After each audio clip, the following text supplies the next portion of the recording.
next recipe. Okay. So because it's winter, we think of lots of comfort foods, right? So what are some of your top comfort foods that you go to? Chocolate cake. Chocolate cake, okay. Pizza. Chocolate cake. That's my table right there. Mashed potatoes. I love pasta. Who loves pasta too? Pasta. Never heard of it. So sometimes we think, especially when someone's trying to lose weight, that they automatically go to restricting carbohydrates, and so that's a big part, right? Like bread, pastas, and so one serving of pasta is about 1 cup. So that's about the size of the size of my fist. And so that's not that much. So often what ends up happening is people tend to, not take control of some of their portion sizes and sometimes overeat. And so by adding actually some stuff like spaghetti squash into the spaghetti, it actually creates more volume. So that's kind of what we're going to take a look at today, is in terms of kind of not restricting yourself by not having that pasta, but allowing yourself to have it, but by filling in and by adding more fiber and more antioxidants to the mix. Yes, absolutely. So spaghetti squash. Has anyone cooked with spaghetti squash before? All right, how do you guys like spaghetti squash? Like it, okay. Yeah.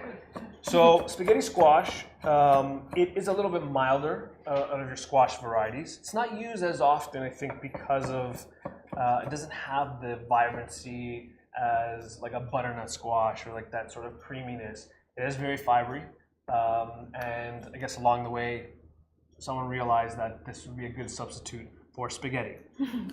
I don't think this is a good substitute for spaghetti. Doesn't taste like spaghetti. It doesn't taste like spaghetti. But they blend nicely. They blend nicely together. I understand the strands. Maybe if you cooked your spaghetti for a day, then maybe that would be like a good compromise. But in today's class, again, talking about not restricting and adding, this was actually, I came across someone else's idea where they used spaghetti and added spaghetti squash to it. Mm-hmm. So I thought, okay, you know what, that's a great idea to add more goodness instead of taking away something that you might like. Yeah. So we're gonna use our spaghetti squash. We have it roasting in the oven. I'll take it in a second, and we're gonna serve that with a really nice, fresh, vibrant pesto. Has anyone made pesto from scratch before? Nice, yes. It is super easy if you haven't done it. You need a blender. You can use a mortar or pesto. You can use a food processor, whatever is easier for you. And then you pick a nice fresh herb. It can be basil, which is your classic. It can be parsley, which is what we're using today. Something a little nutty, maybe an almond, maybe pine nuts, maybe some walnuts. And then a little bit of acidity and fat as well. So you can use lemon juice, a little bit of olive oil or vinegar, and avocado oil. Garlic, yes. Yes, one of the most important parts, yes. So we're gonna make a lemon parsley and walnut pesto. So we have some parsley, and we're gonna add some walnuts. I have some toasted walnuts, which is gonna give us a really nice creaminess, a really nice nuttiness. The toasted walnuts is giving the creaminess? And the walnuts in general are gonna give you a nice creaminess. The toasting... Because they're high in fat, right? It's the good fat, right? All types of nuts have unsaturated fats, and those are good for you. So that's what's giving kind of that creamy texture. Yeah. But should we roast it? The roasting is just going to give you more flavor. Yeah, it's going to give you a little bit more of a toastiness. It doesn't have to be roasted, but I find that you'll notice that difference. It also starts to activate some of those fats that Stephanie was talking about.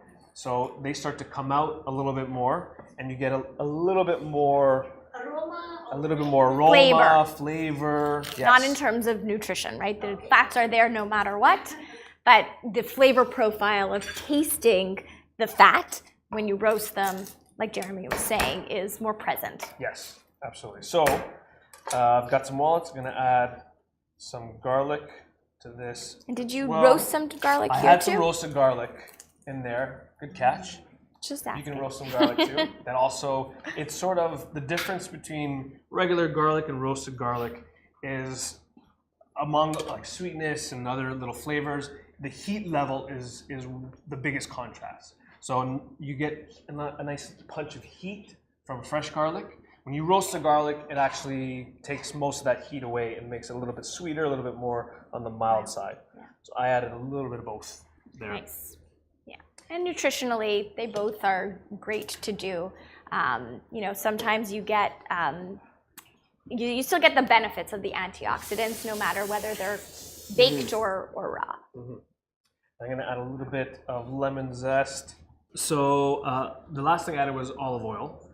Now you could start off with a couple tablespoons and then go from there. And then we're just gonna mash it up. Now if you want a little bit on the thinner side, you can add a little bit more. Or if you want it on the chunkier side, you can add a little bit less. So now we're gonna blend this guy together. Okay, so pesto is done. These are our spaghetti squash. Yeah. Which I've halved and taken out the seeds and just shredded them a little bit after about 40 minutes with a fork. And then I just pop them back in just to get nice and crispy. So that's what we're looking at here with the spaghetti squash. Otherwise, I didn't do much to it. Pretty simple. Yeah. So for those who've never used spaghetti squash, when you fork it out, it looks like spaghetti. It's like strands, maybe not Yeah. spaghetti, but like some sort of noodle. Oh, noodle strand, Yeah. which is spaghetti. And we're gonna just scoop it out. Now, like I said, it is on the milder side. Yeah. So if you're not adding a pesto, then just season it with whatever you'd like to season it with. Yeah. And so half a cup of baked spaghetti squash is about 5 grams of carbohydrates, which compared to, let's say, regular spaghetti would be about 15 to 20 grams. So the calorie count is a little bit lower as well with the spaghetti squash. So again, you're adding more volume to your plate without adding the calories. And So we have our ingredients. We have our pesto, we have our spaghetti squash, and we have our cooked spaghetti. So those are sort of the main three. And now we're going to sort of put it all together. So I have just a saute pan over here. And I have it over a gentle heat, sort of a medium-low. Now there's quite a bit of olive oil already in there, so I don't have to add any more olive oil, right? I'm using that as sort of the pesto as my fat. Once I have some of the cooked water from the spaghetti, I'm gonna add a ladle full in there. Okay, and what that's gonna do is sort of create our sauce. Now, because it's olive oil and water, typically those two things don't go together, right? But if it's warm and as long as I'm mixing it around gently, we're sort of going to, we call it emulsifying. We're gonna sort of force them together and create this really nice sort of combined sauce. So a little bit of that pasta water in there. Can you guys smell the garlic now? Yes. Jeremy, what is that light that is showing? It could be the light reflecting off of the middle. There's no milk, no cream. No nothing? cream. yeah, it's just the bubbles in the center, actually. Yeah, from the water. Yeah. It's boiling. Yeah, no cream in there. Yeah, so we have our pesto going with our sauce, and we're gonna add our spaghetti squash. And absolutely, this is gonna be a tasty dish, even if I didn't add the spaghetti, right? Just the squash alone in here is gonna be super flavorful.